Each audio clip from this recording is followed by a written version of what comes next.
gentlemen, the So What Morning Show is back in the building, and we have yet another incredible topic to get into today. Listen, I want you to get to your phone lines. The number to dial is 323-965-1600, and as is commonplace, you know I have books. Last week we didn't do books, so I'm going to hit you upside the dome piece with several heaters. And you're going to find that they're very interesting works here that are designed to stretch your imagination, your worldview, to recontextualize all of the crap you thought were true until you read something other than a comic book or magazine. I'm sorry. Or the Bible. Or the Bible. 323-965-1600, So What Morning Show, back in the building. Let me give you a quick breakdown of what today's topic is going to be. It's going to be crazy.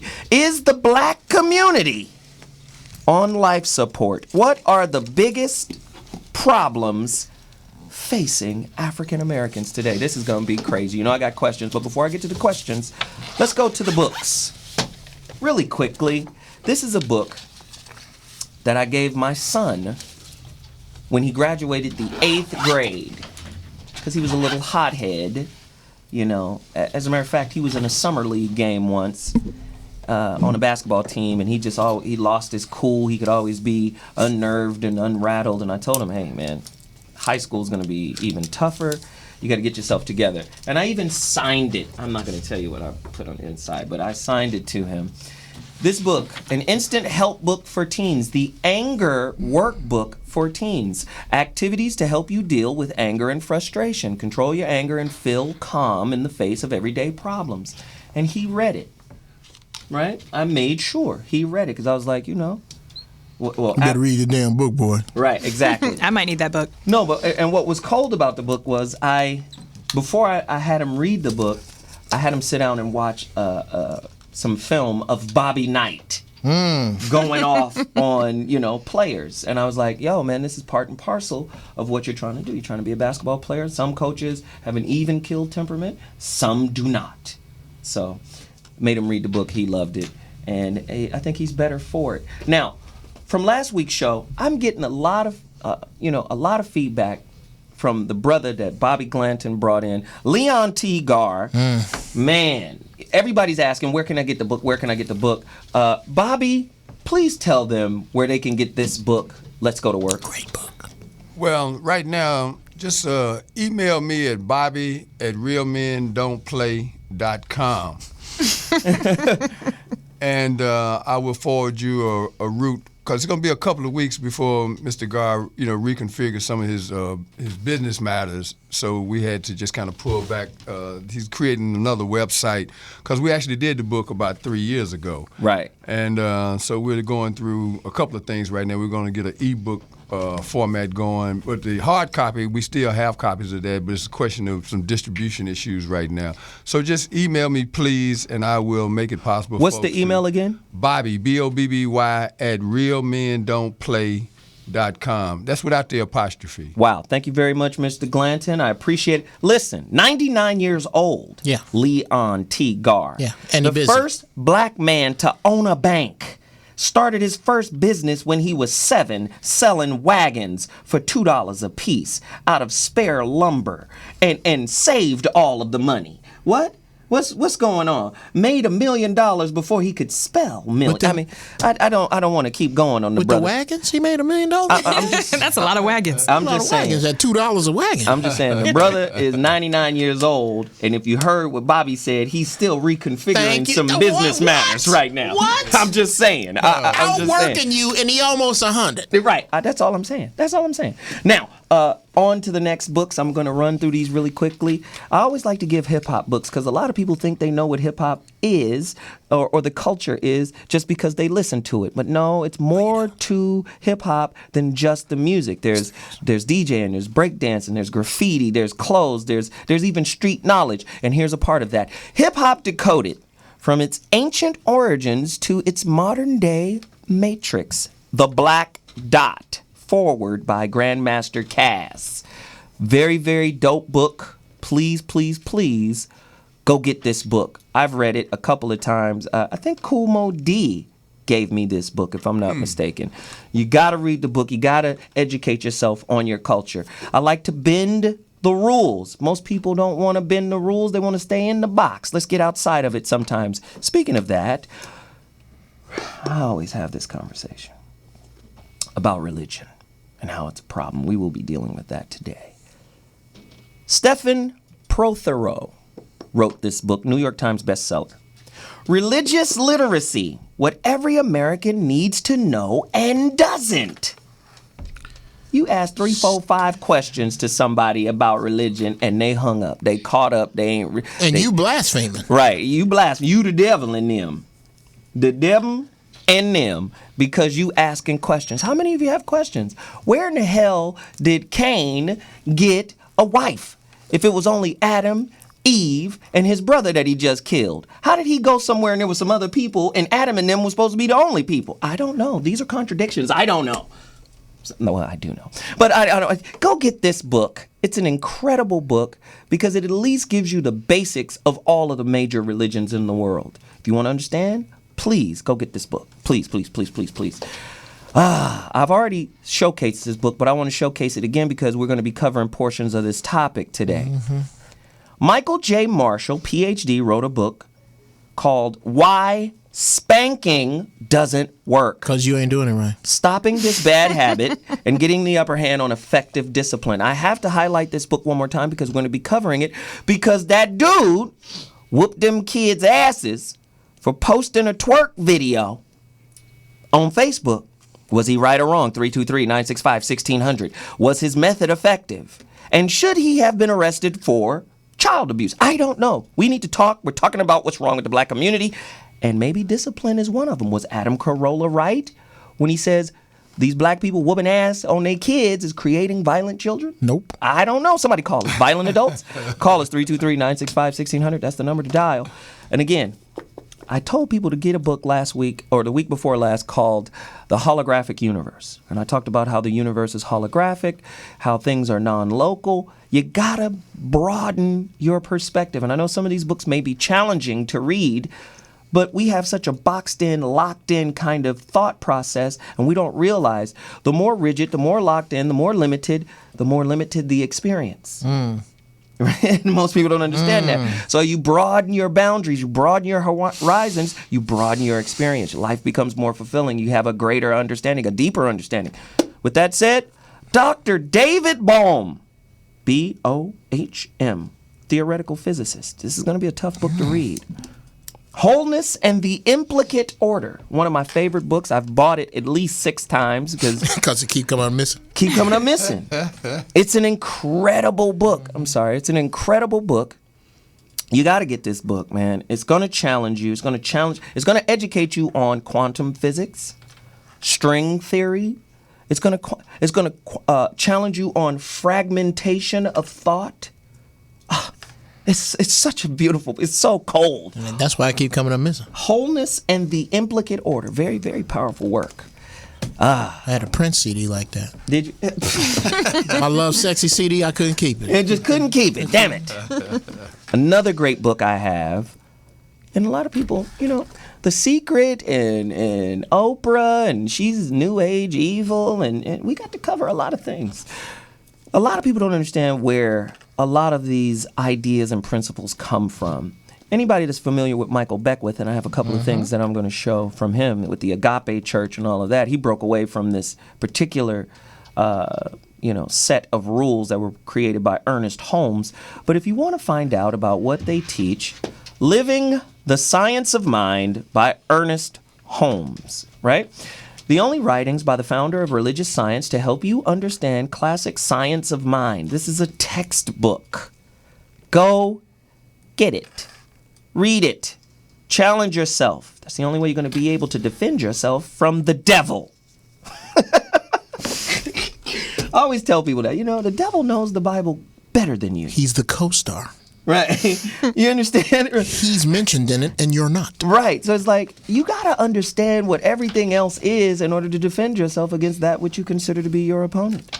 Some of the best war strategists know their opponent exceedingly well. You don't, however. You just believe. Only the best war strategists know their book. Indeed, my good friend. Lao Tzu, even. Let's keep going. Let us rattle off another. Here's another one. This is a heavy book. I told you guys to go get another one of this guy's books. It's called Power versus Force. It was Quincy Jones who told me to get this book. The guy... Shit, man, get the book, you know. Shit, you know. God's in the room, you know. You want all the control? God's your co-pilot. You ask for all control. God leaves the cockpit, you know. You let you fly the plane by yourself, you wind up crashing. Now, this is the book. The book is called I, Reality and Subjectivity. Trust me, I have read this thing like 15 times, and it's heavy. All of these books are designed to bend your thought process. Who that one by? It's by Dr. David R. Hawkins, MD, PhD. He wrote the book called Power versus Force. Gotta get it. You gotta get it. You don't have no video games or nothing, no. That's a lot of reading for a week. Well, listen. And to not have well, been it's not in necessarily prison. a week. This is what's so powerful about the book section here. People have created their own independent websites where they list all of Zoe's book recommendations. These are all books that I have read, and I reread. I mean, shit, I have a marker in the spanking book. I'm going through something right now. I'm not going to get personal. But, you know. I don't never go through nothing with Spanish. Get out wrong, get your ass told. So, you feel me? I mean, I read these books and people are now starting to really go, man, the book selections that you provide, man, it's changing my life. I'm starting to read. I'm starting to evolve. I'm starting to go in different places. Good. That's what I want.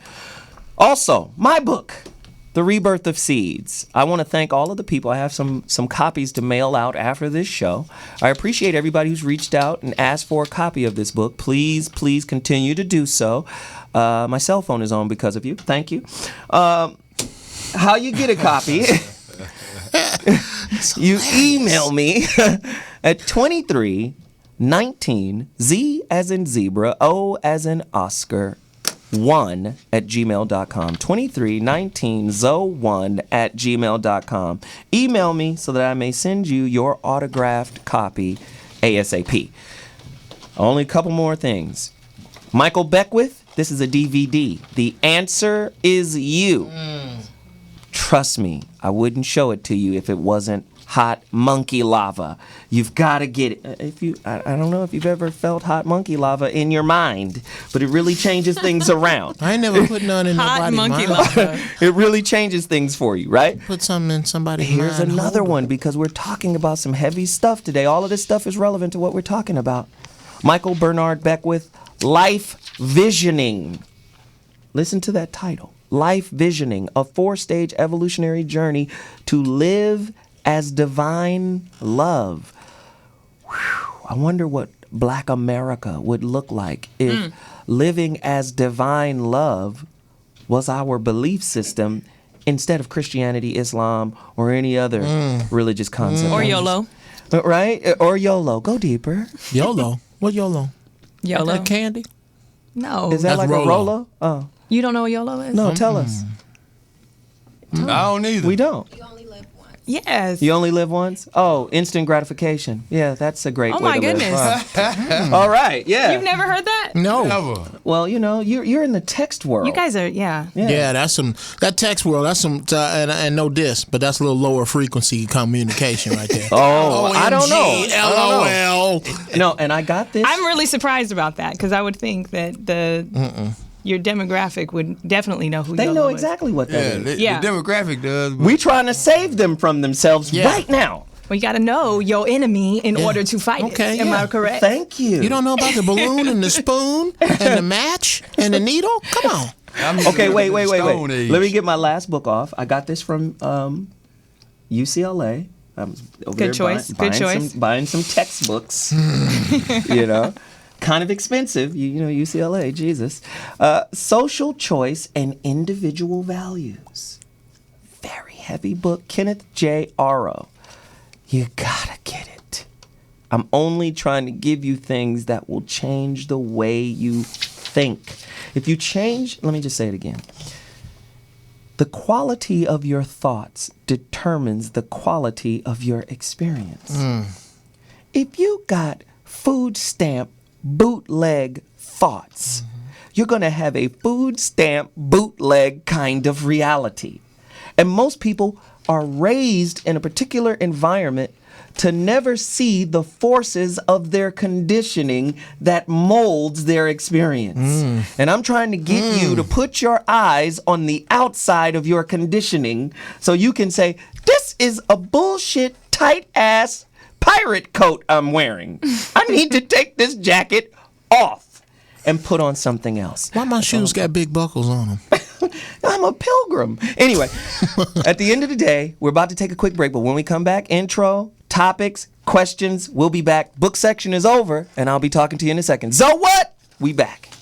Hey, are you tired of those same old energy drinks with bad taste? Make a switch to Pitbull Energy Drink with a guaranteed no aftertaste. Pitbull offers more energy with ginseng and vitamins B6 and B12. With a ginger ale lemon lime flavor, Pitbull meets the consumer's demand for better tasting and healthier energy products with a guaranteed no aftertaste. Make a switch to Pitbull Energy Drink. Pitbull offers more energy with ginseng and vitamins B6 and B12. With a ginger ale lemon lime flavor, Pitbull meets the consumer's demand for better tasting and healthier energy products. For more information on Pitbull energy drinks, bars, and mixes, visit their website at hiphopbev.com. That's hiphopbev.com. Online orders available at hiphopbev.com.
Ladies and gentlemen, So What Morning Show back in the building. Today's topic, let me give you the number really quick.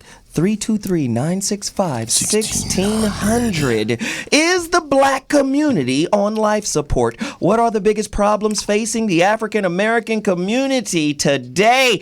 How can we build a utopian society moving forward? What demons must we face? What are we not being accountable for? Is it time to stop blaming white supremacy? I don't know. Almost.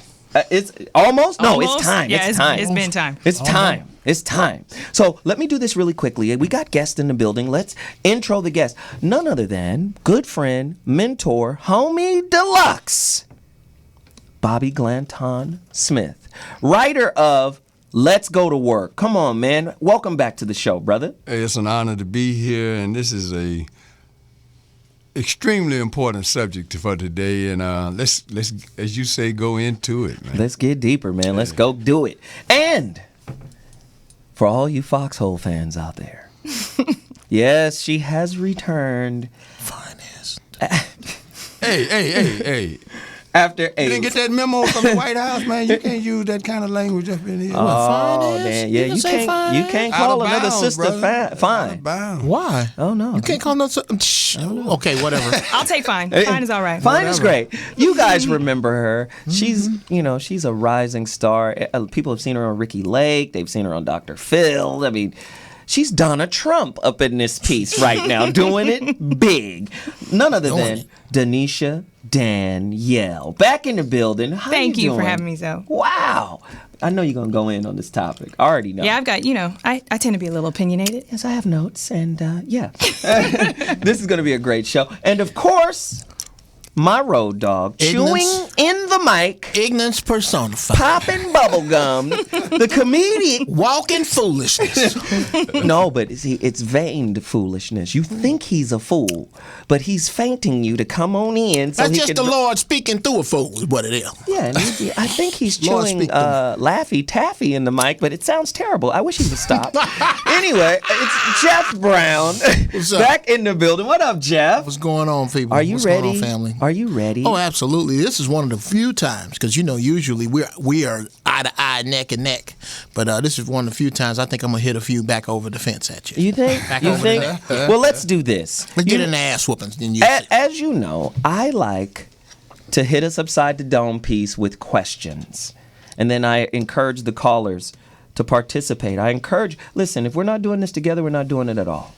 It's a waste of everybody's time if you're not going to call in, right? Because this is a collective thing. The intro to the show is starring you. This show is starring you. Call to action. Get to the phone lines, 323-965-1600. Here are the questions. What if the African American community sought to raise boys and girls that were mathematically and scientifically literate, as opposed to just being athletically sound? How many kids you know are seeking to be the next Kobe Bryant, but not the next Benjamin Banneker? Reason for that. Right? Well, we know there's a reason, Geoff. It's question time. And then after question time, Come the answers. it's comment time. All right. Okay, you gonna wait for comment time? I'm gonna try. I'm over here jumping. You know how you turn the double Dutch rope? I'm just like saying. this here. I'm like this here. Can't wait. True or false? The African American community are collectively more supportive of entertainers and athletes than we are of educators and community leaders. True or false? And if it's true, why? 323-965-1600. Either you got a wicked jump shot or what are you doing? You Slinging crack, Ron. Jesus, I don't know. Is that still prevalent in our community? If so, why? 323-965-1600. Later days with your fist fight ways, but you don't hear me though. Even though, no, I don't go into a biggie moment. Who has the most power over the African American community? Our bosses / employers, entertainment, or God and the church? 323-965-1600. Somebody call me right now. I know these questions are hurting you. They're hurting me to even ask them. We have to air out our dirty laundry, don't you think? Don't you think?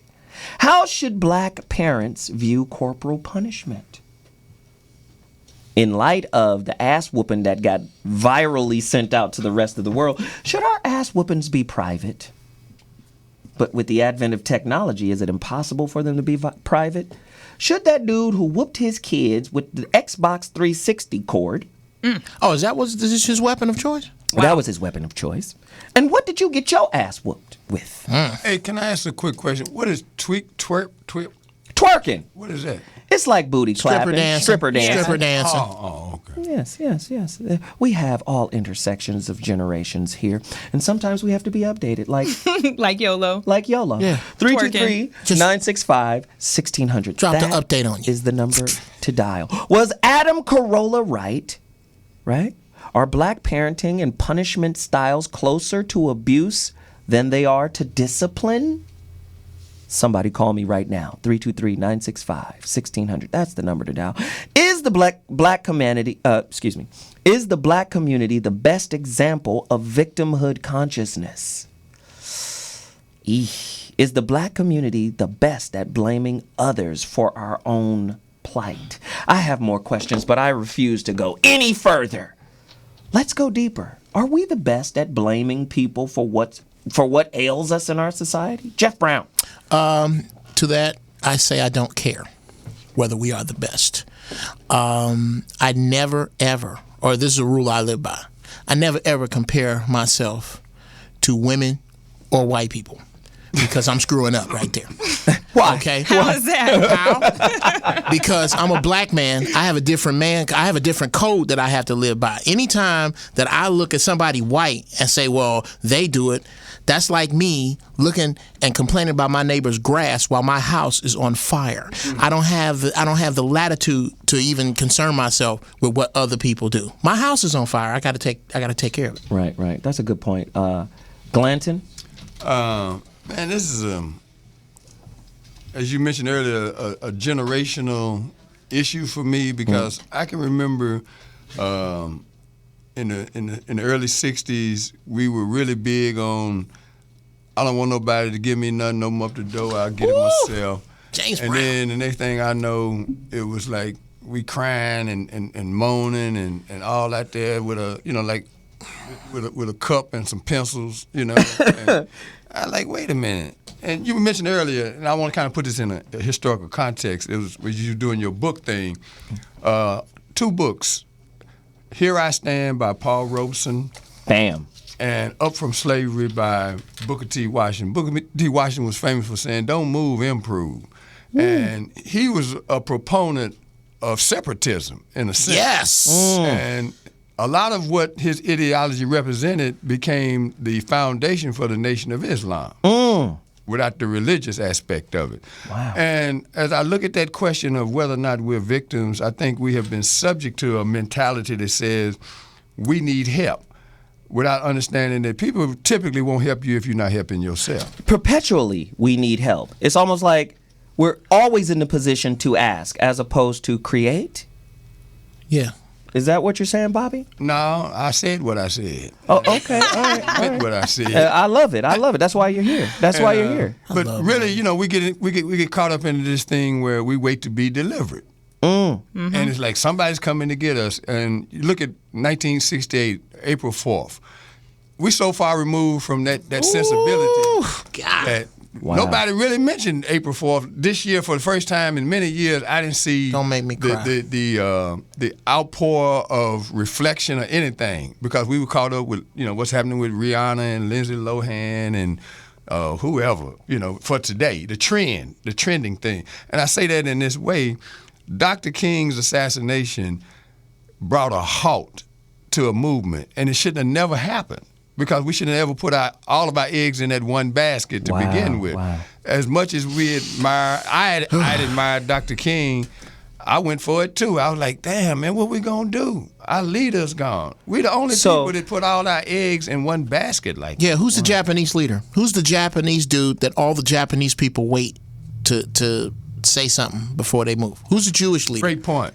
Great point. Yeah, that's a great point. Danisha, please come in the cleanup position and knock this out the park. Well, I think the question was, are black people kind of the leaders of victim mentality? Yes. And I don't necessarily know whether or not we're the leaders of victim mentality, but I know that anybody who's been victimized could succumb to victim mentality. Go deeper. So if you are somebody who has been victimized over and over again, there is a natural response. So what I'm saying all of this to say, you don't want to point out the problem without maybe the source. There we go. And maybe offering some solutions. So what I'm saying is if you've been victimized over and over again, it would be easy to classify yourself as a victim. Right. Or classify yourself as alone in the world and not being able to rely on people because you've been betrayed and victimized over and over again. Well, Nat Turner was a victim. Not for long. Marcus Garvey was a victim. Let me finish it up. Malcolm Little was a victim. Let her finish. What I'm saying is that you can succumb to that very easily. However, that's the only people that get victimized again.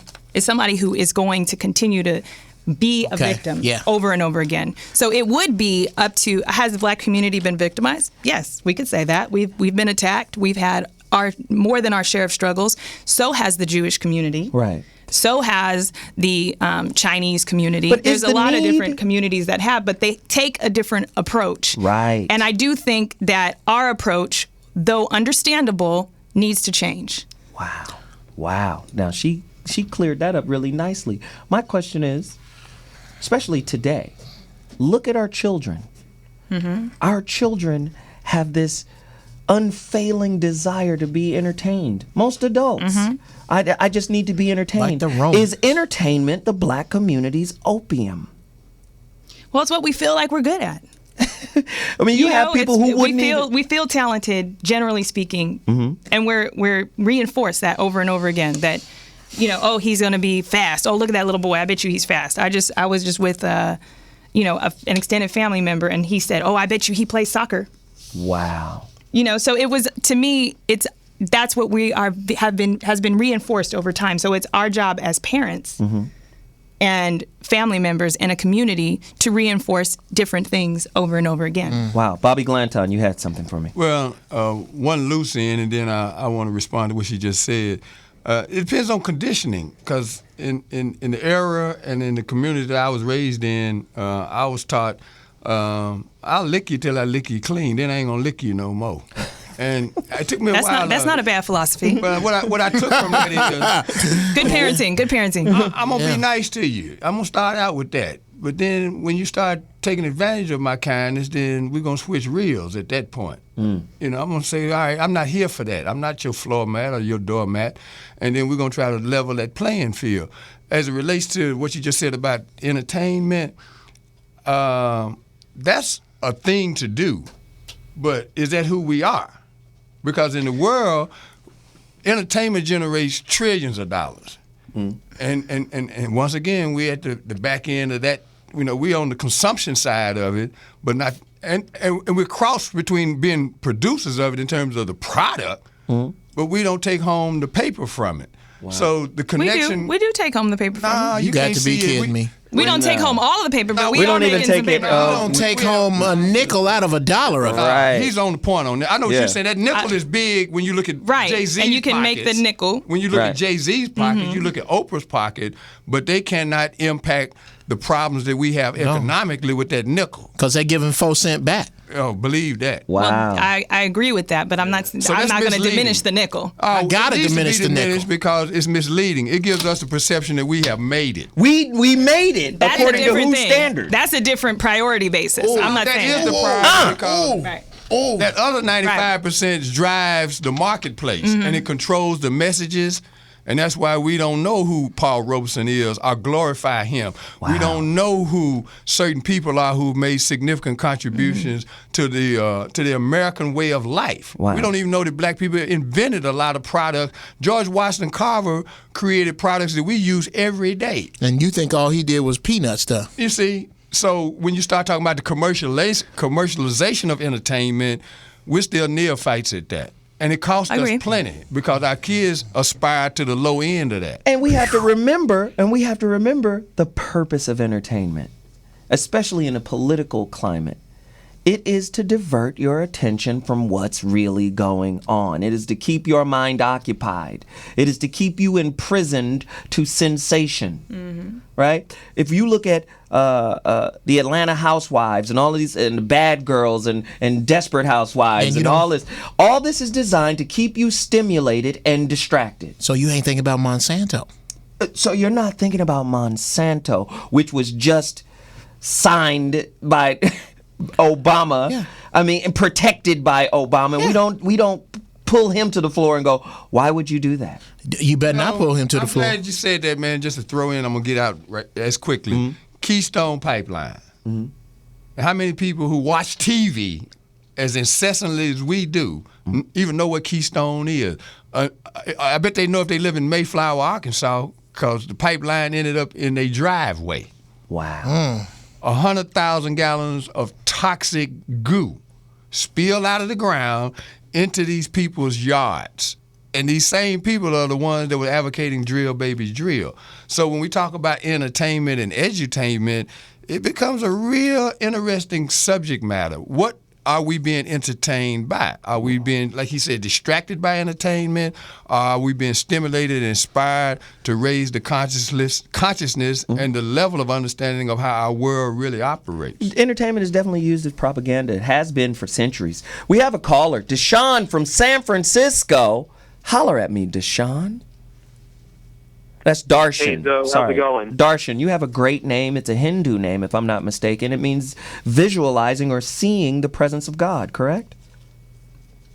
He didn't even Correct. know that. That's it. So That's is a it. smart man. He didn't even know that. He was like, wait a minute, yeah, okay, yeah, I'm gonna go with that. That's what his name means, Darshan. I'm sorry. Okay, yes, that's my I final wanted answer. to, express my appreciation to this show Thank you, and brother. RMC. Thank you, man. But I feel like us as black people, we don't know who we are.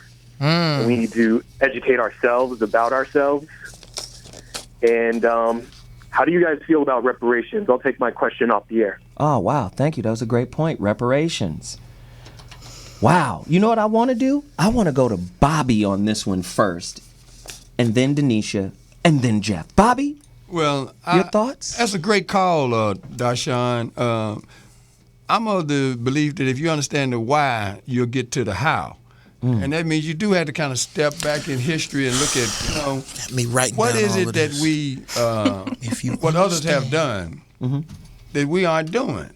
And I look at that every day from the standpoint of people want to say, that's over and done with, but it still continues to spill over into our behavior today, whether that's in a successful way or a non-successful way. And I saw something earlier today about Warren Buffett. He's teaching fundamentals that go back past his generation through these new books he's creating for young people because the fundamentals don't change. You can call it this, you can call it that, but when you look at why we are in this shape we're in right now, it's connected to mistakes that we made a long time ago. You mentioned discipline. And they talked about abuse. Well, that's a relative phrase. 'Cause I got whooped with anything that was available. A stitching cord. Q-tip. Anything. I took a butt whooping with a Q-tip once. I'll Damn. explain By the that time I was 8 years old, Damn. I had figured out, you know what, I can't win this battle. And then I started hearing that I got to the point where I'd rather get a beating than have to listen to these life lessons over and over and over again. So you can't eliminate some of the things that have been going on since the beginning of time, because John Wooden was right. If you learn to discipline yourself, others won't have to. Wow. Because somebody's going to discipline you. And you know who's the discipline for the black community? The police department. Ooh, that's our daddy. The And government. people keep wanting to just eliminate some of the harshness out of life. And when we look back and, people talk about slavery and all that kind of stuff, it's how we came out of that emotionally and psychologically. That was far more damaging than those chains. Because they've done studies where if you watch how an elephant, they'll put a stake in the ground and that elephant will go in that circle. As long as you feed him and meet their basic needs, you can take that stake out of the ground and the elephant going to go in that same circle. The conditioning. And our people are the same way. Wow. We still got some of the same issues that we had 100 years ago. Wow. In some cases, they even worse. I thought the fade cream day was over with. Oh, For no. those of y'all who don't know what fade cream is when black people literally took chemicals and tried to just erase the blackness out of their skin to be acceptable. Then they would put them on their head to the extent where they took all their hair out trying to straighten their hair. And here we are in 2013, fade cream is back, and they done went from hair straightener to somebody else's hair. Wow. Geoff Brown. Wow. To see Bobby always do that, I think I'm too young. I was supposed to be No, Bobby's age. It's all right. I am supposed to be Bobby's age. Go ahead. I just don't think that it's fair to talk about. You can't talk about reparations honestly without talking about separatism. That's the only way, in my opinion, reparations would work. So you're saying the money is to build a nation. Yes, I'm saying I'm saying that we need to think black people like the Borg. We need to think with one mind. The Borg. Yes, that's a great example. What would have happened? What would have happened if, in two instances, one, when Katrina happened, if everybody who considered themselves black simply packed up and moved to Louisiana? Everybody. That's crazy. I got a job. I got a house. That's too far out the pocket. Yeah, you go. Wait, here's the bigger one. That's none of my business. I've got my own Yes, issues. I got my own issues. My house is on fire. Right. Right. No, yes, but Katrina is your house. That's the problem. We No, don't it think- ain't. Yes, it is. I don't even know Hush Puppy and them. And right. Trayvon, what if instead of waiting to tear up something and burn up something, what if we as a people went to Florida and said, look, we watching you. If dude don't get the chair, we are going to disavow you as an entity for 100 years. Nobody black will play for the Marlins, the Dolphins. But you talking about revolution? Yes, we on that level. we renounce. Yes, we ain't drinking. You know what? Fuck orange juice. We have nothing to Jeff do. is losing it over here. No. Fuck orange juice. Somebody gotta lose it. I'm telling you, that's power. That is power. We give our power away every time something happens. See what happened to us? Hell nah. That's But why wait a minute. Go back to Bobby's point. We're that elephant who don't even need the stake in the ground anymore. This was going to be my point. Go I ahead. wanted to go in that. It really wouldn't even matter if we were paid reparations, because unless we have a financial education, which I think is probably one of the biggest problems with the black community, is that we don't have any financial education. It wouldn't matter how much money they paid us. It wouldn't matter where we moved. It wouldn't matter with anything, because we'd be in the same spot with the elephant with no stake. So the problem is not what are they going to pay us and where are we going to move. I do think that the problem really is us. And us changing and opening our minds. Thank you, Zoe, for having a show like this and having these topics, because our minds need to be opened. Right. We need to educate ourselves. And our parents, you can't give a financial education to somebody if you don't have it. But see, the problem with us as a people is we are ferocious protectors of our fears and hurt. That's what we are warriors for. Well, our fears really hurt us. Like we defend having them. Right. We defend our fear and its counsel. Because our fear is our counselor. No, I ain't gonna do that because that seemed like this. Or no, that's evil. Or no, this isn't right. And most of those beliefs come from the trauma we've experienced. So we have this, we have to remember, once you are hurt, it's natural for you to create a type of neurosis in order to cope. Neurosis is coping, right? Because it makes you go, oh shit, that hurt, blackout, let me do something to divert from the pain. Let me go over here. So we'll create a neurotic thought process. And sometimes you'll see this manifest in relationships. I know a friend of mine who cannot show her affection for you unless she's drunk. She has to drink. Wow. Right? So, because she's so, in her sober state, it's protective. I don't want you to see, but I like you. So I'm going to show you that I like you. Bartender? How many drinks did you get her, Zoe? But I didn't get her any drinks. But you know me. Right. So as a person, I'm observing her. I'm just, wow. That don't sound like too That's bad what a you deal. have to do. But my point is, when I see that, I have another friend who can only get so far in a relationship until it gets real. Yeah, I know. Then fear goes, oh, damn, it's real, and there is no control here. Okay, well, thanks. Nice getting to know you. Bye-bye. Right.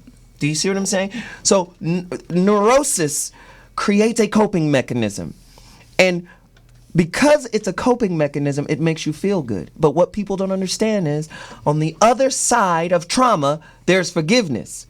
But neurosis, the neurotic thought or the neurotic behavior, creates a barrier that prevents you from getting to the other side, which is forgiveness. And until black people learn how to do that, especially each other, we've given up on each other, it ain't gonna work. It's not gonna work. Listen, I have to go to break. But when I come back, I want us to deal with this question. It's a tough one. Jesus Christ, it's a tough one. Woo! In the black community, how many of us, if given the chance, would compromise our dignity for money? 323-965-1600. I'll be back, and I'm taking callers. Soul Wonder, James, y'all hold on. I'll be back. 323-965-1600. I think it's important that I restate that question. It has to be said again. In the black community, how many of us, if given the opportunity, would compromise our dignity for a significant sum of money? Somebody call me when I come back. 323-965-1600. Ha! So what?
So What Morning Show back in the building.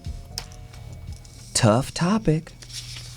In the black community, how many of our own people, right, if given the opportunity, would compromise their dignity for a large sum of money?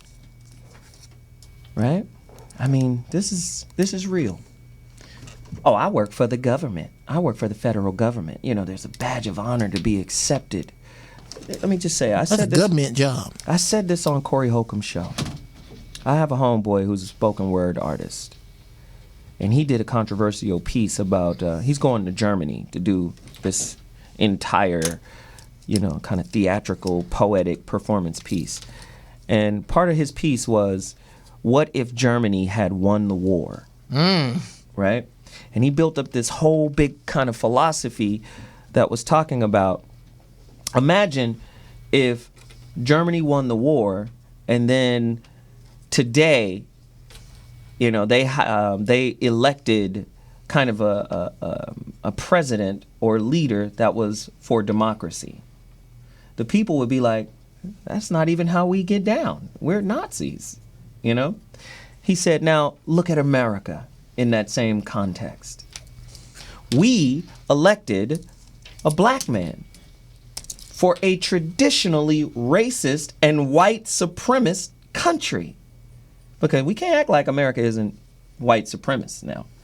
You know, they'll tell you in one breath, yes, out of Africa is the model, right, of all humanity. Everybody came out of Africa. But when we go to the History Channel, Jesus will be white. No, don't get it twisted now. And all his homies will have English names. And the devil will be black. And he'll look like Obama. But my point is, Obama, just like any corporation, this is what we cannot forget, just like any corporation, if Danisha gets hired by a corporation, they're going to look at Danisha's qualifications and skills, but they will not hire Danisha unless her mentality is in alignment with the corporate bylaws of that corporation. Why would we bring a malcontent or somebody who doesn't believe what we believe up in here with significant power? Somebody who might not sign the Monsanto thing. Right. Obama gets into office, he keeps a lot of George Bush's, you know, administration in place. We have to just understand the reality of it. We sell out every day when we don't put the welfare of our own people in play. But his daughters is pretty. Means nothing. I'm telling you, I'm just saying, how what many people Michelle? would sell out? How many people would sell out? We got callers. Let's just go to some callers. Jesus, Soul Wonder from Dallas. Thank you for calling. What's going on, Brother Soul, sir? Cousin Geoff. What's up? I can't see if the doctor is there. The doctor is not here today. Bobby. How's your diet? Before you start talking, how's your diet, brother? Oh, man. Yes. I'm getting there, brother. All right. I'm getting there. I got to get back with you on that recipe, too. Hit me on Facebook. Right, fried monkey legs ain't gonna help you. Brother Zoe, Yeah. I need you to be a little bit more specific when you say, compromise our integrity, for a buck, or is that what you're saying? Let me give you an example. I used to work for Madonna. All right? The Madonna? The Madonna. Wow. I did not know that. When I was 24 years old, I was senior VP of Black Music A&R, Warner Brothers Records, Madonna. You got green eyes. Maverick. At 24, Madonna came on to me. Uh-oh. She came on to me. I've never told this story publicly. Okay. It was always, the first 2 weeks of me working there, I was gone. As soon as I got the gig, it took me 20 minutes to get the gig. I was at Loud Records, A&R at Loud Records, RCA.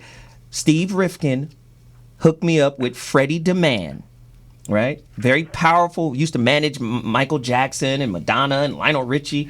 I met with Freddie DeMann for 20 minutes. You got them green eyes. I had on a baseball cap to the back, basketball shorts, and a tank top. With them green eyes. I walked. This is with some green eyes. Would you stop it, Geoff? Thank you. Thank you, Geoff. I feel like I should move out of the way. Right. What type of bromance he's got going on? You're by yourself in it. Them green eyes put people in a trance. Geoff, you're by yourself in the bromance, okay? Oh, that's funny. green I'm just saying, he got green eyes. Just No. look at them green eyes. But I went there. I had a demo of a girl group called the Jazzy Fat Nasties. Oh, one of my favorite groups. Don't. I mean, What? I was 24 years old. I was 24. Love the Jazzy Fat Nasty. I didn't even have a car. I From walked. Philadelphia. Let me just tell you, I walked from Loud Records to Maverick Records. I met with Freddie DeMann for 20 minutes. When I walked in the door, there was a sister who was the, in the lobby. Who are you here to see? Basketball shoes. I got to meet with Freddie DeMann. She was like, stank. Oh, yeah. You know, she had the stank. Look at this vagrant little thug guy. So the coming green in. eyes did not work. Did not work. After 20 minutes of meeting with Freddie DeMann, I came out as the senior VP A&R of black music. Did you fire the girl at the front? No, she became my assistant. Oh, that's You great. feel me? So let me just say, I didn't see Madonna. I hadn't met her. Because immediately, I'm the next Puffy. I get the Mr. Burns. Yes, excellent. Right? I'm the next Puffy. I'm like, yo, okay, I'm going to New York. I'm going to Atlanta. I just took off. When I came back, I had 85 messages on my answering machine. 70 were from some lady named Ann. I can't wait to see you, Zoe. Freddie says you're gorgeous. I can't wait. This is Ann. I went outside to the girl with the stank attitude who's now my assistant. Who is Ann? Oh, that's Madonna. Oh, okay, cool. Why she call herself Ann? I don't know. So she don't have no problem. Probably her name. But let me tell you about not compromising yourself. Right? I'm not racist. I just couldn't do it. I come back after Whirlwind meeting producers. I'm Puffy. I'm the new dude, right? I come back. I'm in my office. I'm listening to demos. I look up. She's in the doorway. Striking a pose. Yeah, just leaning in the doorway. This sounds like a movie. I say, Madonna. She goes, she calls me by my real name, Renard. Hey. I said, Renard? Yeah, Soul Wonder. I'm sorry. Shit. Indeed. Would you like to know the origin of the name? Jesus. Anyway, I got you. she's like, yo, you want to meet in here? Or do you want to meet in my... Stop, Geoff. Do you want to meet in here? Or do you want to meet in my Madonna was office? there. Got her music. I said, I'll meet in your office.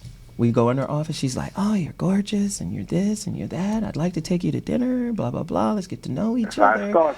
Oh, you have really big hands. Oh, my. You know, and at the end of the day, I was single focused. I said, I want to become this incredible A&R. I said, I have a group. I have this is my ambitions. I want to do this and that. After meeting with her, though, a couple of times, she increasingly wanted to just hang with me, to the point she started disrespecting the girl group. So I said, could you meet my girl group? She was like, yeah, Freddie tells me about them. I don't know. I said, well, at least meet them. She said, okay, bring them here tomorrow. I bring them. She meets them. First off, she has them waiting for 4 hours. They're sitting in my office, just waiting. Then finally, she meets them. She meets them and goes, oh, nice to meet you. Okay, you guys can leave. Hey, Wow. wait. Allow them to at least sing for you. This is not an audition.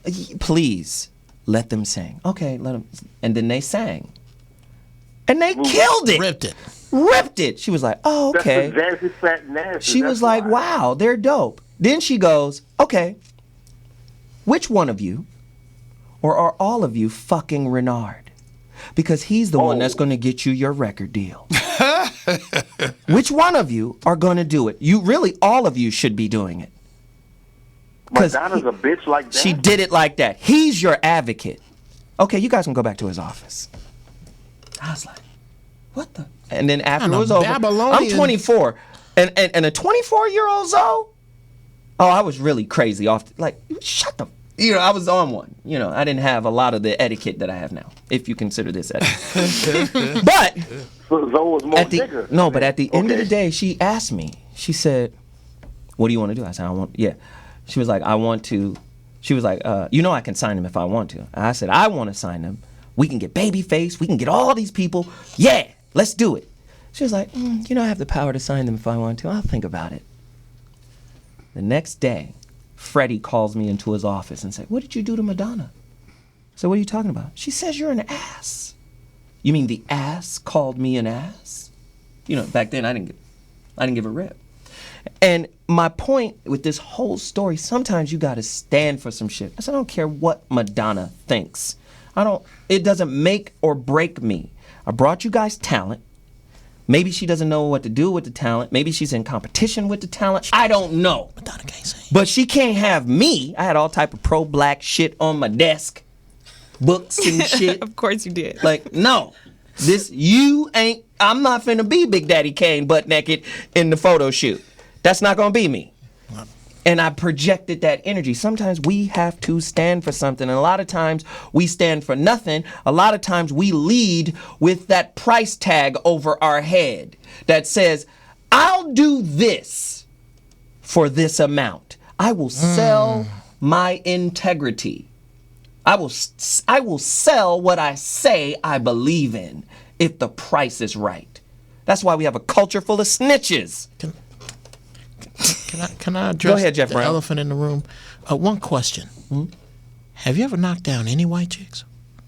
One white chick. Okay, that was not Madonna? No, that was not Madonna. Okay, We wouldn't be having this story if it had been Madonna. that's my issue. It's Right, like, if wow. I would have banged Madonna, I'd probably still be banging Madonna right now. Okay, like, here's my point. Okay. Couldn't do it. If I say it to myself, and I would never say this, self, you ain't messing around with no girls that look like Claudia Jordan, just say, long hair and fine as hell. Frog hair. And I have the opportunity to get down with Claudia Jordan. I passed that up, and then 10 years later, I'm getting down with a girl look like Claudia Jordan, sorta. I missed the point. Yeah, I'm lost, Jeff. My point is this, is that you had a chance to knock down Madonna. I don't know about the group, but I'm going to tell you something. I'd have tagged Madonna on the air. I don't know. Maybe I'm out there by myself. Because tagging her came with a price tag. Now, at the end of the day, she can hold that over my head. She has leverage to say, he's just the thing that I had, and, he's gone, he harassed me. No, I'm not giving you any of that. Oh, wow. No, I'm not going to give you any of that. Yeah, I'm here to be an A&R person. I'm not here to be your flunky. Me and Jamie Foxx had the same kind of, I don't care, you Jamie Foxx.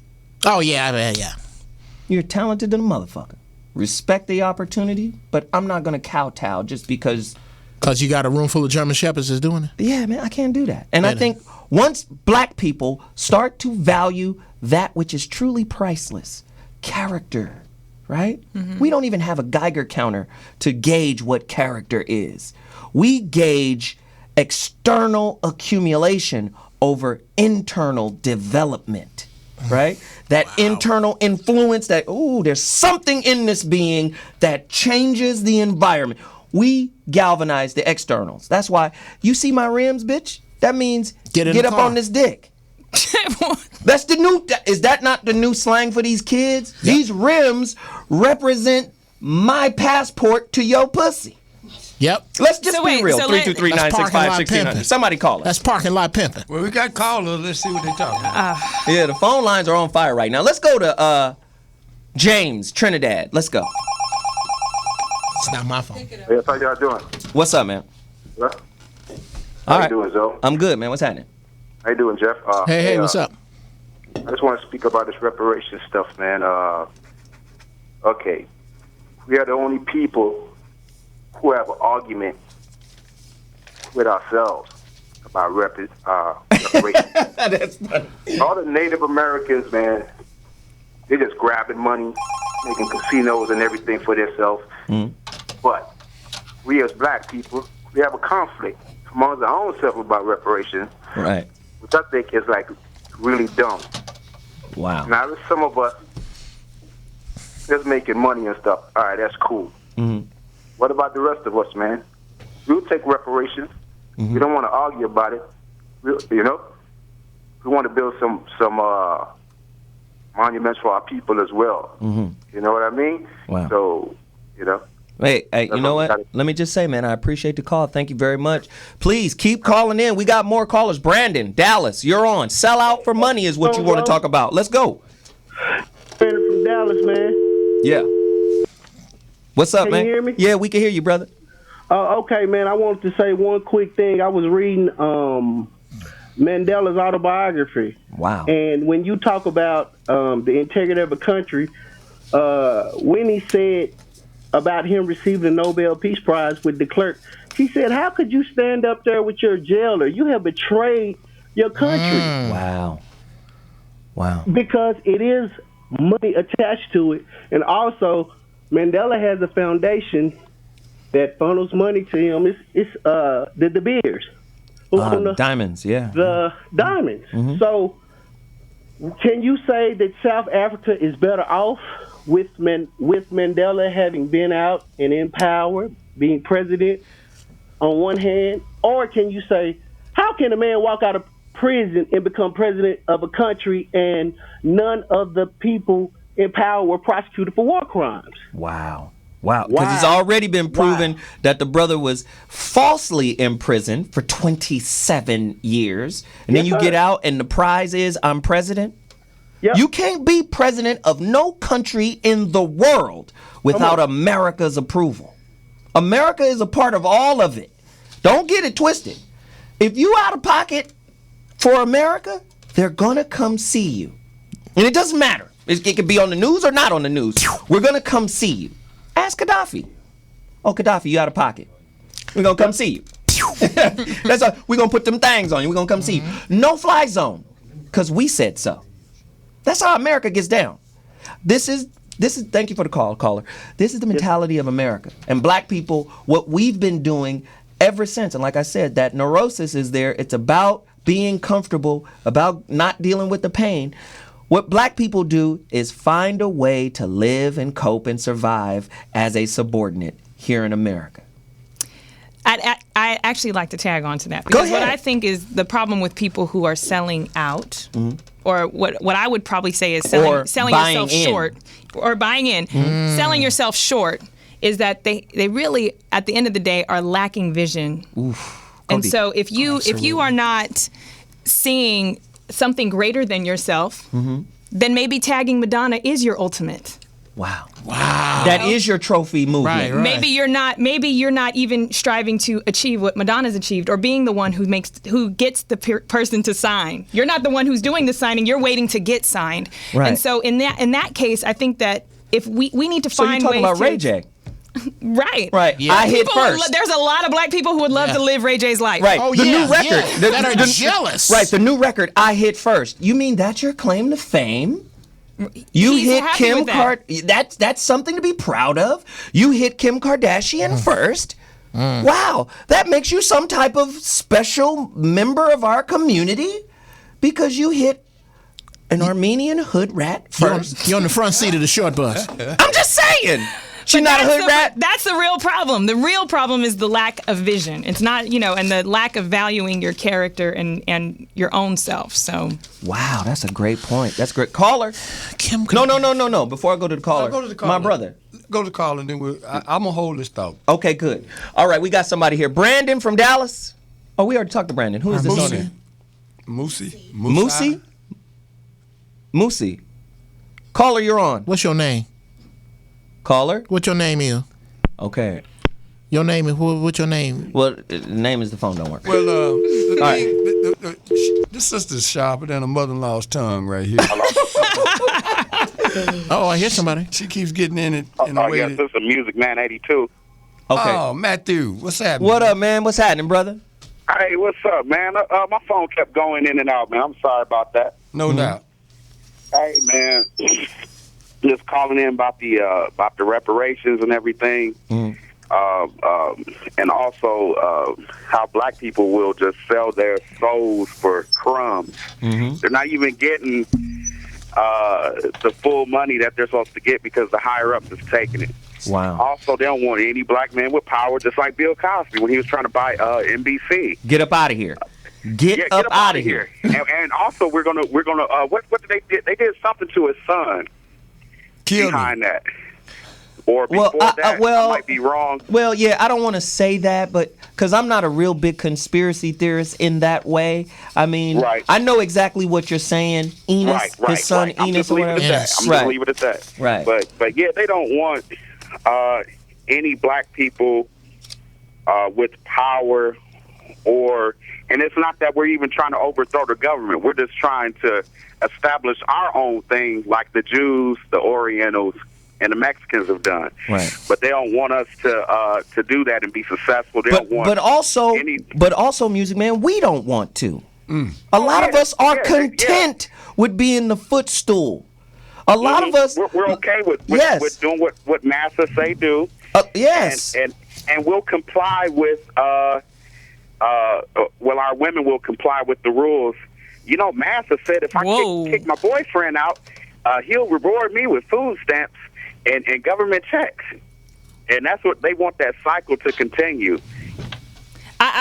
Did you just say it's the women? Yeah, that's pretty much what he said. Yeah, he did say women. You know what? I'm not going to say all women. I'll say most women. No, not. And it's, okay, just four. It's just four women, bro. It's not their fault. It's not their fault. You know why? It's the media's fault. It's the government's fault. Just like Zoe said, propaganda. They're pushing this. They're trying to emasculate men as much as they can. All right, bro. You get through backtracking, Speaking of victim mentality. Wow. No, I ain't gonna, no. What he didn't make the distinction between thank you for the call, woman brother. like you and the females that he's actually talking about. They do exist. Right. Well, he needs to meet different females and needs to expose different. It's just a distinction. Females are who he was referring to. You're representing the women in the world. Right. That's why your lip kind of got stuck out a little bit.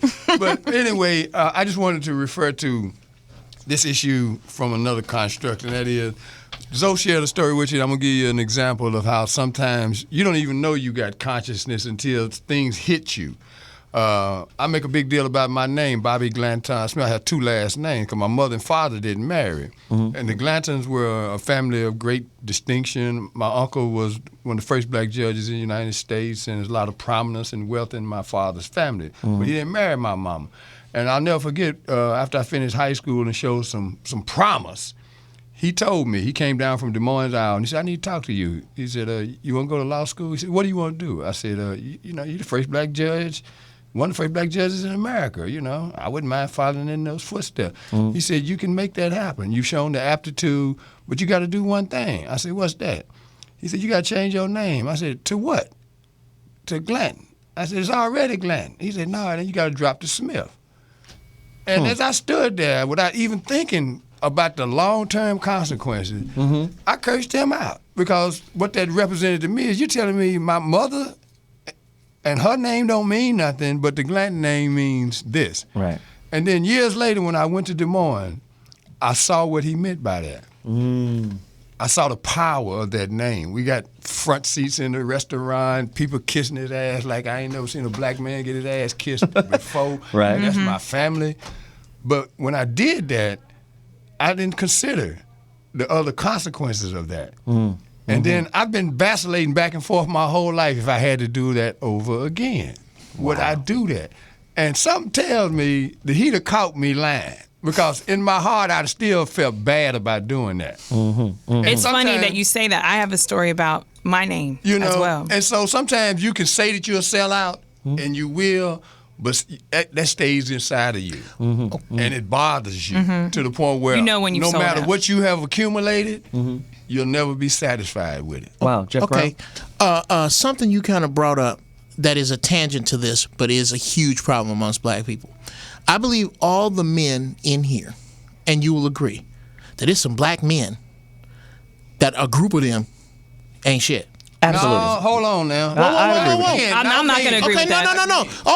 Okay. So then what you're telling me then, that it's only 5 or 6 cats who have left their families, who pay no attention to their children. Yes, but they just get a lot of press. Just these 5 or 6 dudes. They get confused with the males. See, this is No, Bobby, here's my issue. I am willing to admit that there are men who miss the mark. I am willing to admit that there are men who beat their wives, men who treat their children horribly. It is when I speak to sisters about problems that are indigenous, if you will, to sisters, that y'all act like these sisters don't I made this shit up. There are women, okay, which leads me to a bit I do on stage. No, there are only 3 bitches. It's just that them bitches are really, really busy. They're keying up all the cars. They're buying all the shoes with abortion money. There's only 3 of them. There is a group of women that exist who did this, who took welfare checks and kicked their men out. They exist. No, this absolutely. is true. Yeah, they exist, but they're that is also not the energy that you gave. You gave out the energy like, this dude is out of his mind. He said all women, and then he said most women, and I wouldn't say what you're saying is anywhere near most. Okay, this is what I'm saying. Why do classy black queens circle the wagons around raggedy heifers all the time? Y'all act like these heifers don't exist. I'm telling you, I got a 68 Camaro that was burnt up. No, I definitely, I don't think that you can't have a problem with the men and not a problem with the women. right, and vice versa. There's no, it's a relationship. Okay, issue. well, I can't tell you what it is. I'll tell you what it looks like. Definition that really, I'm gonna be incessant about this. A man or a woman is a different class of human being, and there's not many of them. But there's a bunch of everything else. There's a bunch of females. There's a bunch of bitches. There's a bunch of hoes. There's a bunch of sorry-ass niggas. There's a bunch of sorry-ass males. Yes. But there's only a few men and only a few women. But they stand out in a crowd. Right. Because they're not going to do the things you're talking That's about. the first time I ever heard And you know it what? put that way. And Bobby, that's such a great point. And to build on it, the men and the women, not the people that are trying, that are beneath that standard, are not perfect. Right. Thank you. I was going to say, yeah. But they'll tell you they're not. Right. But I know that, but I have to make that distinction because what happens with our people, the fantasy takes over that Mr. Right and Mrs. Right are going to come set them right.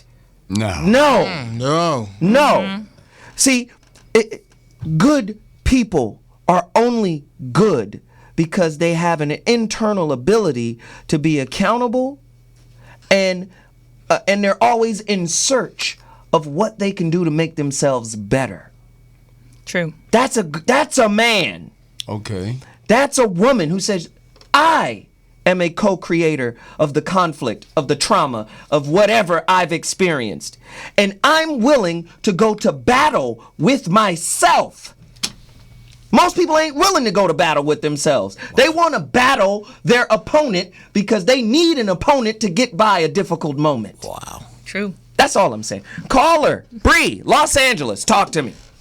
Hey, Zoe, it's nice to finally talk to you off of Facebook. But I had more of a question than a statement, kind of regarding do you think black people sell out to a certain price? And I just wanted to say, in everyday life, I feel like that happens. I'm from San Diego, and all of my black male relatives, they want to be in the military, and to me, that's selling out. So I wanted to ask you, when you see, young black youths who want to, fight for a country that has no interest in supporting them back, is that considered selling out? Or, would you... Let me go into that. I think that's a great point. Stay on the line, Bree. Yes. I think that's a great point. I think it is honorable to want to join the military. But let's not, for one moment, forget the soldier's position on the chessboard. He is a pawn. Pawn is the root word of the word champion. You are just the gladiator of the pawns. And we move you on the board, and you, let's just be honest. If you'd like to make a call, please hang up. Whatever that is, sorry. Let's just be honest. Do they respect the pawn in the end? Has America shown that they really care about the pawn? How many veterans you see out on the street homeless?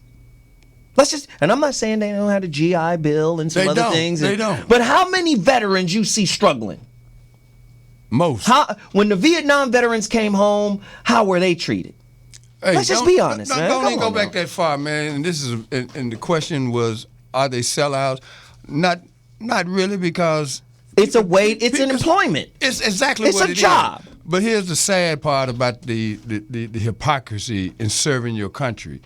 There are guys who just got back from the 8th deployment, and because of their pay grade, their family has to have assistance just to maintain food, clothing, and shelter. Wow. Okay, but that ain't when it gets really bad. The day they leave the military, they get them a stack of forms. Wow. That they have to complete to the letter, or they're disqualified. And they do that by a systematic approach of eliminating giving people benefits that have been to war 8, 9 times. And they should automatically be, like secured on a fundamental level for the rest of their life, right? So to answer your question, if they do sell out, man, it's, oh my God, they getting done in bad, man. It's really a shame. Jeff Brown? Being a member of the United States Marines, I have a huge opinion on that. Well, go in, please. I was asked, I was avionics, which is very, very hard to get in.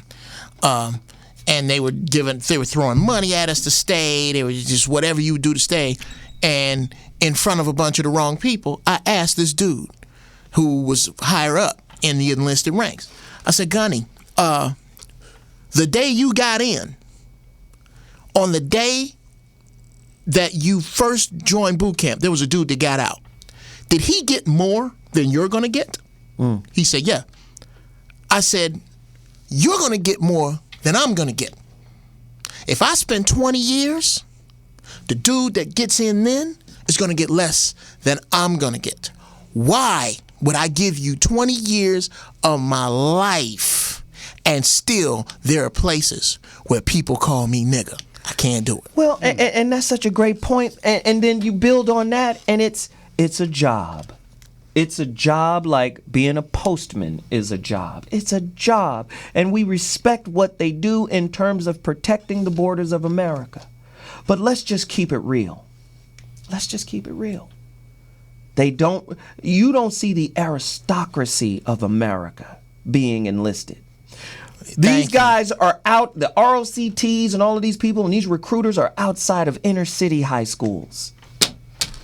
Because they know you got the aptitude of a soldier. Not a technician, not an engineer. Yeah, there's some of those jobs there too. However, look at how they're separated. Air Force, higher aptitude, right? Oh yeah, we're going to teach you how to fly a plane. That's different than crawling on your belly. Not so. We're going to teach you how to kill. That's something different. There's different aptitudes. I'm telling you. I'm telling you. There's different aptitudes. There's some idiots in the Air Force. I'm not saying that there isn't. Doesn't all fly planes. Right. That's a fallacy. We know that, but then we go to the Navy SEALs. Listen, who saw that movie Zero Dark 30? I did. Great movie. The woman who found Osama bin. That's really what the movie was about. Was the woman who found Osama bin Laden. She was the coldest piece in the whole situation. What did the CIA say about her? They tapped her when she was in high school. You know what? They're not tapping inner city kids in high school for the CIA. They are tapping them to be private in the Army, though. But it's one point that I'm sure that you saw that we need to balance that picture you just painted with, and that is at the very end of the movie, after she had dedicated all of that time and energy to fulfilling that task. They said, where you want to go? They say, you can go anywhere you want to go. She didn't know where to go. Right. Because all of her life had been programmed into that one single mission. And it goes back to purpose and the question of selling out. That stuff moves around. In your life, some things you'll do when you're younger, you won't do when you're older. Absolutely. But most of the things that we're talking about today in terms of the black community as it relates to selling out, it depends on your frame of reference. Right. Some of us, and it's not just because of my age, some people read because they love to read and they start early. And I did do that. But there are people who are a lot younger than I who have the same, body of knowledge because they just into reading. But if you knew about certain people and certain experiences, it would shape your worldview. Paul Robeson spoke 17 languages. The man was probably the greatest human being of the 20th century. Absolutely. All right. But he's told those folks, here I stand. You're not going to tell me how to think and what to believe and what to stand for. That Wouldn't guy, wanna do it. that archetype, that black archetype, he's like the Tasmanian tiger. No, it's in the black community. It's some of him and people. I told Jim Brown when I first met him 20-some years ago, I said, they passed the baton unofficially from Paul Robeson to you. And then... Interesting point. He's reaching back and getting a cat like Ray Lewis now. Okay, Ray got a lot of Jim in him. Okay, Jalen Rose got a little Jim. Jalen, that's the homie. Yeah. And these are cats that I have an opportunity to work with through Jim. Adrian Peterson is a soldier. He's in training. Okay, so there's a connection just based on familiarity. All right, but if you don't know about these people, then you'll aspire to be something far less than that. Wow, that's a good point. I'm glad he brought up those names. We needed You to don't hear know that. how high the bar is. Right. 323-965-1600. If you want to chime in on this topic, it's relevant. We need to talk about it. We need to be honest with ourselves. What would black love, relationships, and marriage look like if the prison population of the United States of America was composed of only 2% of African American males? If it was just 2%, we already know we make up half the population of the 2 or 3 million people that's in jail right now. What if it was just 2%? What would our relationships look like? What would our marriages look like? I'm going to take a break. When I come back, phone lines are open. 323-965-1600. Probably a lot more.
Yeah. Let's do this thing. Back in the building. So what is off the chain? We're the only one in the world that will have these kind of conversations, that'll get real, that won't be politically correct. You know, don't you hate it when it's like sports players.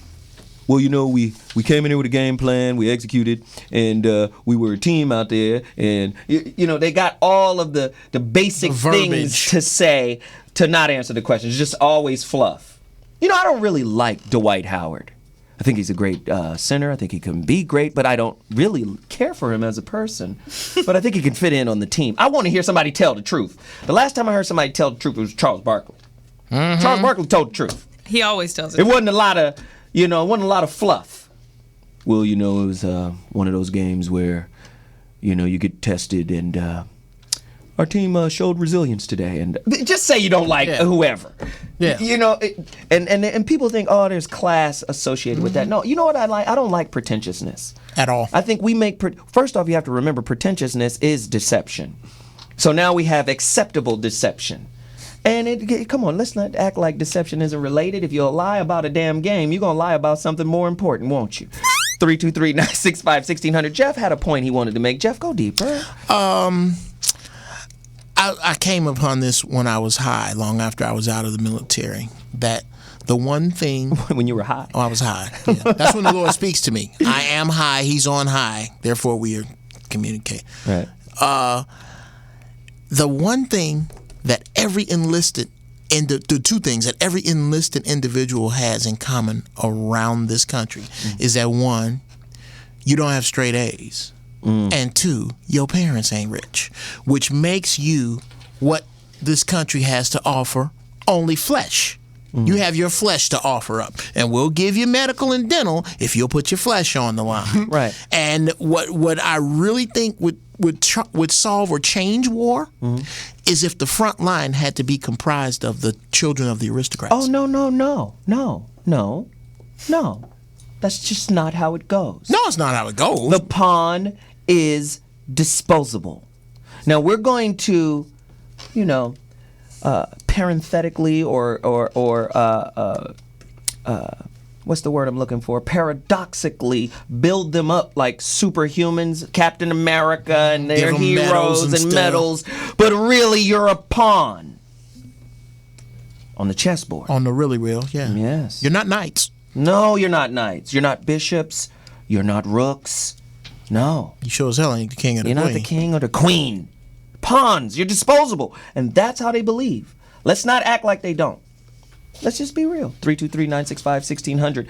Before we went to break, we talked about 2% jail population. But before I get to that question, Danisha wanted to hit us with a point that we skipped over. Danisha? Tell me what you find. Well, I think it's all related back to kind of what we were talking about earlier. And it's a lack of vision. If you're a pawn, you clearly have a lack of vision. If that's where you're going to stay. If you can identify yourself as a pawn in the beginning, but you see yourself as a king, right? Then maybe you can work your way up to being a rook. Oh, you mean maybe you can utilize if you make it to the end of the bill. board. Is it an honorable thing to go into the military? Absolutely. Yes. Is it smart if you don't have medical coverage and you don't have many options for a job to go get a job? Right. That does offer you these things. Absolutely. Right. Is it smart to get a job that is ultimately going to pay for your education? Right. Yes. Sure. There's nothing wrong with going into the military. It's an honorable thing, but you have to have a plan. You have to have some vision. You got to pimp them while they pimping you. And you have to really educate yourself. You're going to have to educate yourself on how to get there. You're going to have to align yourself with mentors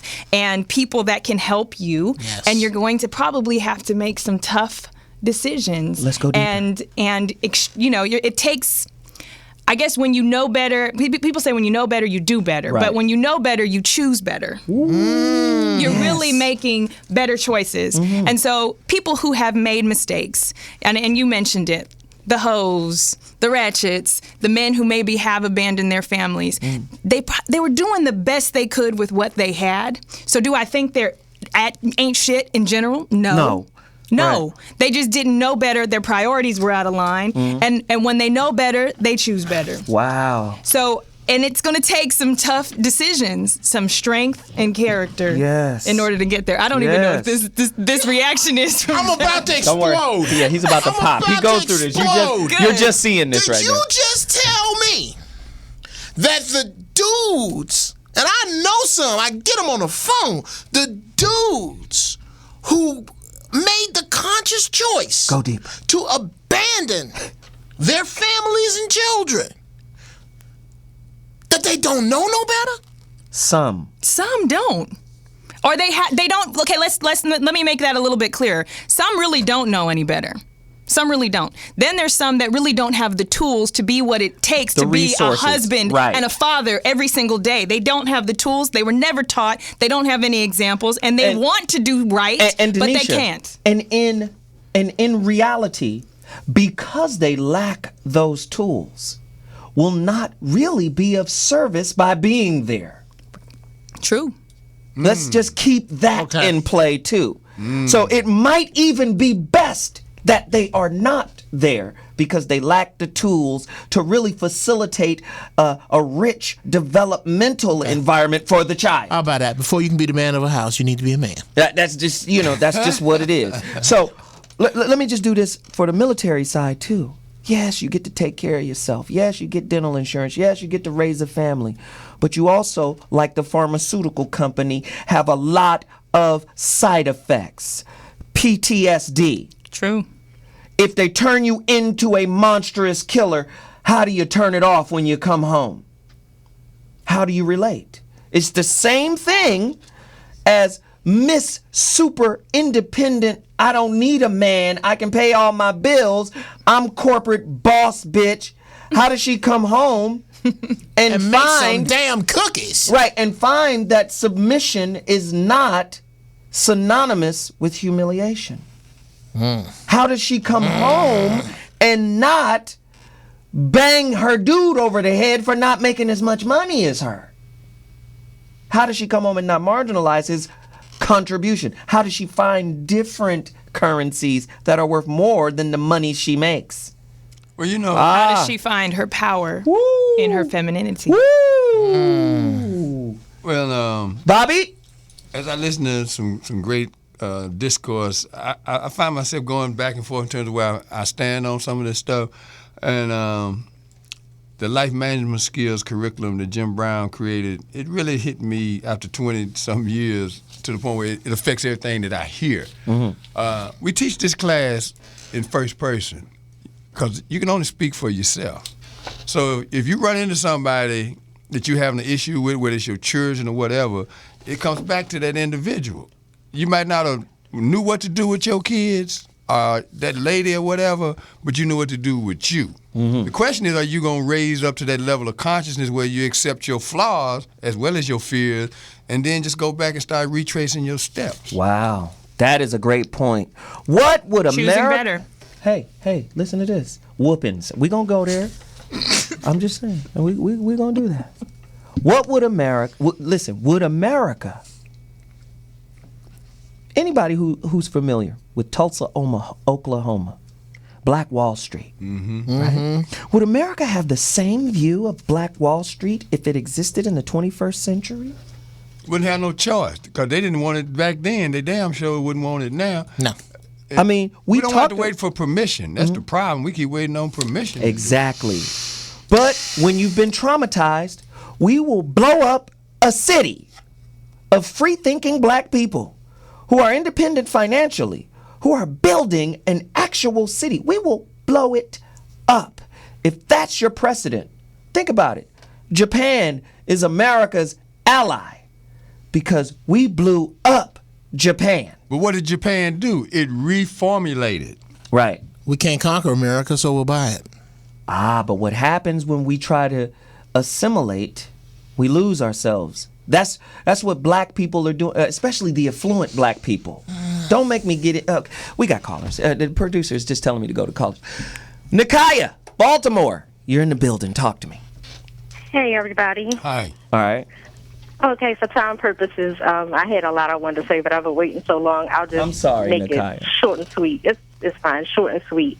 Is what we're lacking in our community is self-love.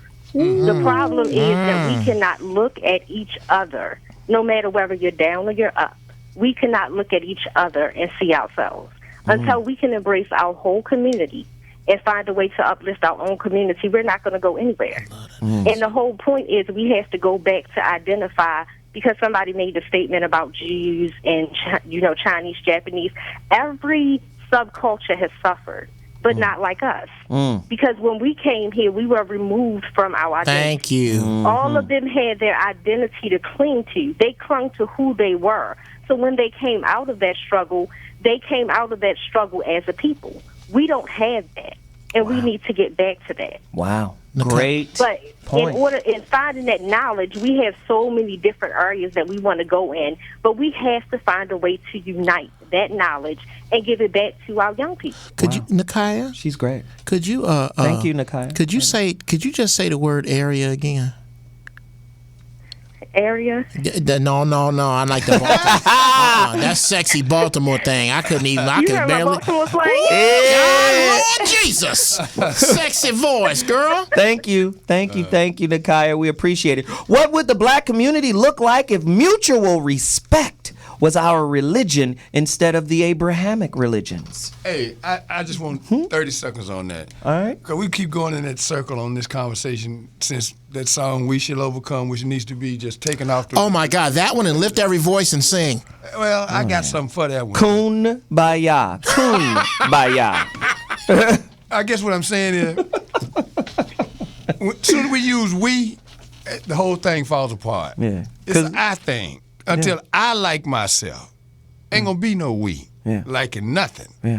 And I'm gonna just let that marinate for a couple of weeks, because it's about I. Until I like me, I cannot like anybody else. Yeah. Let alone love them. Yeah. It ain't happening. Yeah. We are bereft of self-respect. We are bereft of self-love. We are bereft of self-esteem. Anytime you see a people who aggrandize their external accomplishments over their internal development, that is a person, that is a culture who is bereft of those priceless currencies like self-love, self-esteem, self-worth, self-respect, where I can see you, see God in you, appreciate the God in you, and be an advocate of you. We are not advocates of each other because we hate each other. This is the only culture in the world right now where gangs are our culture. It's a culture. It's a way of life. And until we say, man, self-hate has to be eradicated from the way we view one another. But that's where I say we lead the tracks. See, that self-hate had to start with self. I mean, I have to say, what is it that makes me dislike other people, then put it on them? Because I'm reacting to something that's going on in here. Something is wrong in here if I don't like you. Right. Because if I like me, I didn't even notice that bullshit you came at me. That's true. That's true. Great. We got callers really quickly. Jay Nasty is on the line. Talk to us. This is not Jay Nasty. This is Soul Wonder. Soul Wonder. What's up again? You called back. Yeah. What's up, man? Well, I couldn't make my point. I like to go back to what the lady was saying about men and what Music Man 82 was talking about. The reason why there are ancient men and ancient women, is because the whole thing about know better, do better. Well, it's all the thing about what Zoe says about personal accountability, what goes back to loving oneself and knowing thyself. We all got to be personally accountable, and we need to hold each other accountable. Right. We can't hold ourselves accountable. We can't do better. Right. Because you don't need. Prove that people. We wasn't taught. Whatever. We weren't taught to be men. We weren't taught to be women. But right from wrong. Because that's an inert thing in us. It's a natural thing in us to know. Hey, I know it's wrong to kill somebody. Right. I know it's wrong to smack the shit out of some woman. Not necessarily. I know it's wrong. I know that's wrong. I don't need nobody to tell me that. So we just got to personally hold ourselves responsible. And you know what? That's a great point, man. Thank you very much for the call. I really appreciate it. And it makes me think of Dr. Mark Goulston. He makes this point in context to relationship, intimate relationship, but I think it applies to community love and community relationship as well. He says, in a crisis, we got to learn how to stand by each other in a crisis. We got to know how to stand up to each other in private. And we got to know how to stand beside each other. We don't do these things well. We abandon each other with the quickness. I believe the greatest snitches in the world are African Americans. Oh, come on, man. Because we're looking to come up on each other, off of each other. And I just think it's very, very problematic for us to move forward in a better light, in a better space, if we do not have respect of one another as our new religion. I just believe that. What would the black community look like if the idea of the Willie Lynch letter never existed? 323-965-1600. Caller! What's good? It's Jay Nasty. What up, Jay? Jay. What's good to everybody on the panel? To the young lady that's in there. One thing I never really understood is why black people can't unite and stand together. I've never understood this, except for, well, I guess the only thing that I understand is that everybody is about self.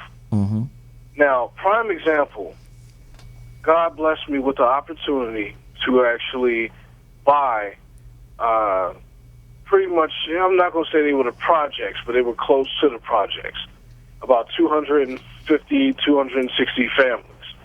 I wanted to tear that shit down and bring everybody back because majority of it was Section 8 anyway. So you can come back. We'll even give you a stipend to live somewhere different. Do you not know that the Bank of America, which owned the property, they was willing to give them 2 months of free rent. I'm talking about, I had the Black Caucus behind me in St. Louis and everything. But for 2 free months of rent, they sold out like a motherfucker. And they probably moved down the street. Right. Do whatever they can to get that free rent. Instead of getting all the drug dealers out of here, also stepping up. I mean, look at how much value it would bring to a St. Louis property. In St. Louis, on the north side, really ain't about shit, for real. Wow. So I just wanted to speak on motherfuckers selling out. I don't understand why, because things could have been so much stronger, especially with how many young kids that's around there. I used to live over there, and there was a 4-family building. Every single building had gunshot holes in it except for mine. Thanks be to God. Right. Well, hey. Every apartment had bullet holes in it, and that's when I knew I had to get my family up out of there, even though I did want to save some money and this and that, woo-wah-dee-wah. But, But anyway, I'm not going to take up too much more time, but so I still got you on that. I'm about to get ready to email you shortly. For sure. Appreciate that. So let me do this, because somebody in the chat room wants a definition of respect. I'm going to give the basic definition. Respect, from its Latin root reverie, which produces our English word reverend, which gives us other words like revere. There's reverie, reverend, it kind of means fear, right? But not in the sense of I'm afraid of you. Have you ever come into the presence of someone that you truly respected and there was a sense of awe? There was a sense of, wow, this person. Imagine if Bloods and Crips saw that in each other. Imagine if the so-called black aristocracy saw that in the people in the hood, right? The black aristocracy looks down their nose because there are 2 checks above those people. With every opportunity. 2 checks missed will have your ass in the same check cashing line with the people you think you better than. Go on, lose that job. Go on, miss a couple checks. You'll be mad at yourself, contemplating suicide because you got to cash your check at Nick's now. I'm just saying. Got a bank where you buy your liquor. But to me, that's what it means. It means to be in awe of another human being. Joseph Campbell, I told you guys to get some of his books, The Power of Myth. He defined, and this is my definition of respect, he defined true marriage as one's ability to recognize and humble yourself to the presence of God in another person. That's how he defined marriage. He said the ceremony, the word only meaning symbol. What we do is aggrandize the symbol over what it symbolizes. Bridezilla ass niggas, right?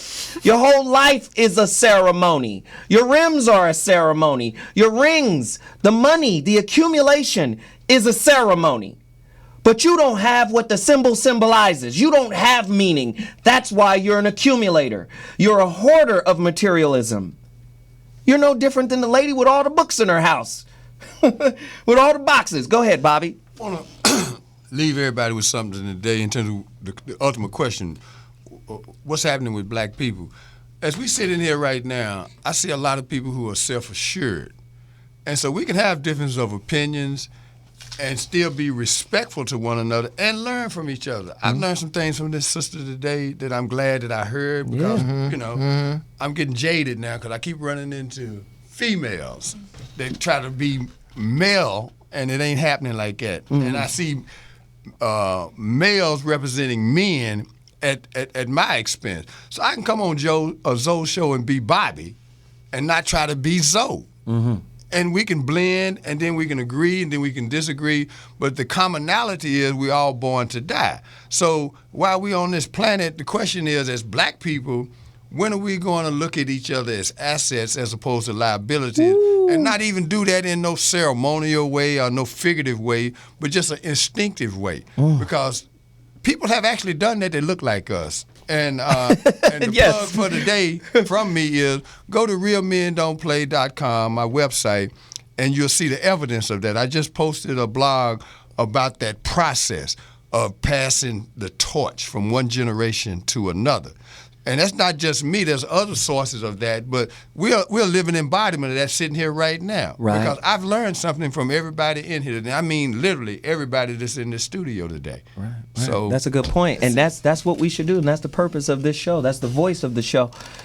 We've got 5 minutes.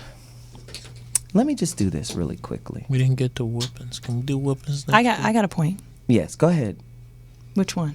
The Me or point. Jeff? I tend to go with the women. I totally good idea. Over the dudes. Good idea.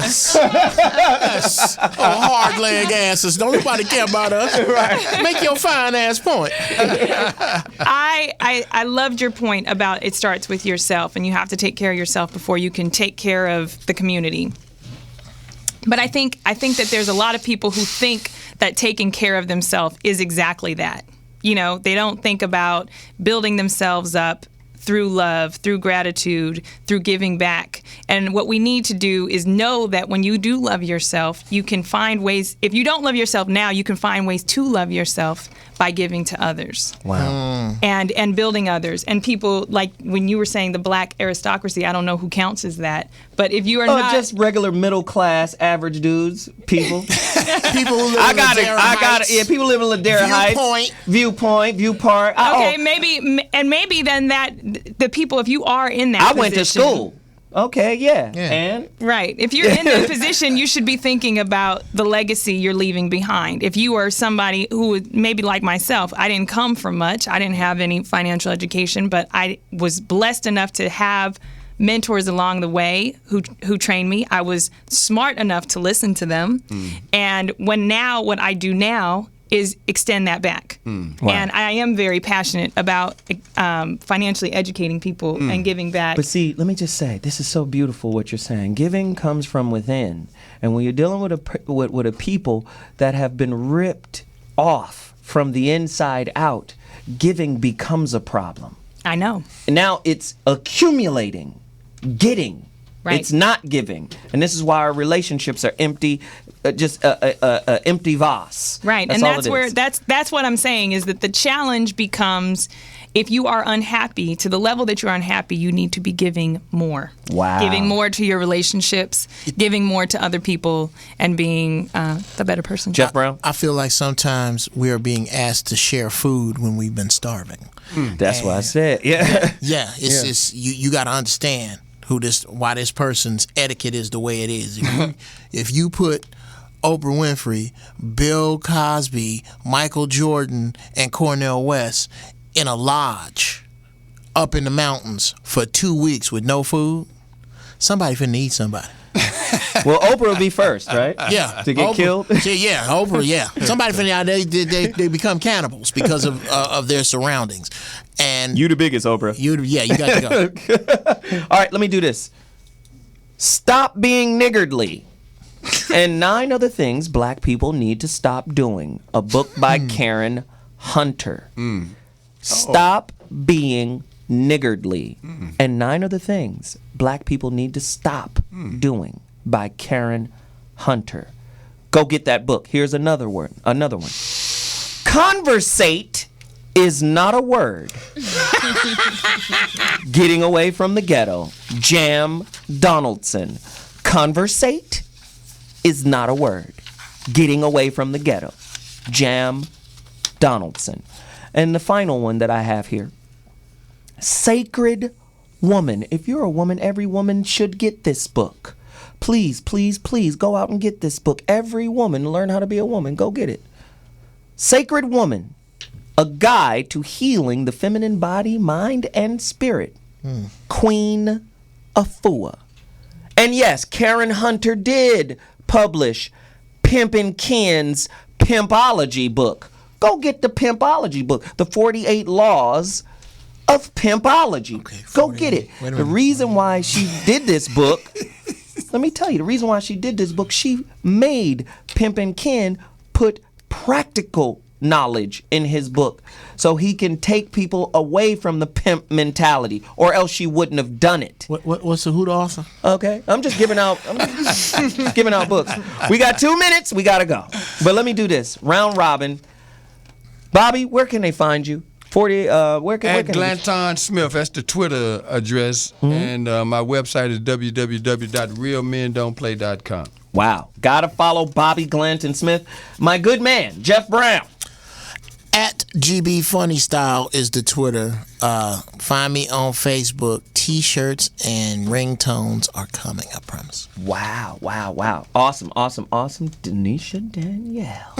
Well, that's where they can find me. Twitter, Facebook, and Instagram. Danisha Danielle, as well as DanishaDanielle.com. If you're in the LA area and you're looking to buy commercial properties, you can go to my business website, which is HostinAssociates.com. Need to change her last name to Right. Danisha sells buildings is what she does. Yeah. It's really cold-blooded. Now, let me do this. Join the So What discussion group on Facebook. Go there now. Join the Zo What discussion group on Facebook.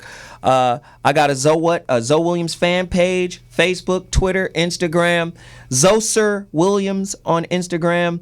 Zoser Williams on Instagram. And at Zo Williams on Twitter. Great topic. We'll be back next week with another heater. Zo What? We out. Deuces.